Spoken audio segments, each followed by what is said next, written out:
Kızım gelip kaldı deydi uyga deydi. Güye balaga tarınıp. Anan geçke mal geldi deydi, şamdan keyin kızın tarınıp deydi. Erte menen bagımdatqa tursam deydi. Eşitте güye balam balası götürüp turuptur deydi. 4 balası var deydi. Bari kichine şkolga baralek bardygy deydi. 1,5 yaştan deydi. Anan koluma kat berip ene kızыңızga berip koyuştu, aytana güye balam ketti deydi. Kızım uktap atkan edi bagımdattan deydi. Anan katты açıp okudum deydi. Okuyt deyim, ne olup ketken bola, tünde gelip kalgan bolsa okudum deydi. Okusam güye balam kızıma kat жазган eken deydi. Aytat, ayalına aytat turdu. Ayalım, men seni жақсы көрөм. Урматтабай жүргөн экен, 10 жыл жашаганыбызга болду мынакей. 4 балабыз бар. Men bir түндө сенин кадырыңы билдим. Памперс кийгизсең бала жүрө берет дейт элем, памперс алмаштырам деп үйдүн баарын бок кылдым. Тамак кылам деп колумду күйгүздүм. Тамагым бишпей күйүп калды менеке. Эртең менен уктап калып, балдар бар, школга бара албай калды.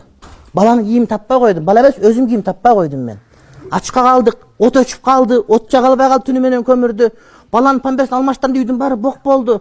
Айтыр чаңтырбан чыгып кетти. Сен жок эч ким эмес экенин сездим. Мени кечирчи, мен сенин кадырыңды билип жүрөм деген кат бар экен дейт. Шунчалык сүйүнүп кызыма барып бердим дагы. Кызым окуп көрчү, анан өзүң бил дедим дейт. Кызым окуп көрүп, карасам дейт, сумкаларын топтоп жөнөп кетти дейт. Мына ушундай урматтуу бир тууган. Ошон үчүн аялдын жанагыдай кабыргадан жаралгандыгы дегени ал эркектен бөлөкчө жаратылган деген сөз да. Ошон үчүн дейт, аялдарга дейт, эмне түздөн десеңер сындырасыңар, тим койсоңор кыйшыкпойдон турат дейт. Кыйшыкпойдон калыш керек. Анан дагы айтат, фастаусу бинниса, аялдарга жакшы бек кеңешиңерди акылыңа айткыла дейт. Бул дайым айтыла турган маселе. Коркутуу эмес, башкарма болуу эмес, балким осуят аркылуу, жакшылык айтуу аркылуу, алардын кыйшыктыгына сабыр кылуу аркылуу деген сөз. Аны түздө балам ушинтип ойлонуш керек, мен де ойлонуш керек деген сөз анда болбош керек. Ал өзүнүн ааламы бар. Ошол ааламынан чыгарып албасаң, ошондой мамиле кылсаң, ошондо бардыгы туура келет дейт.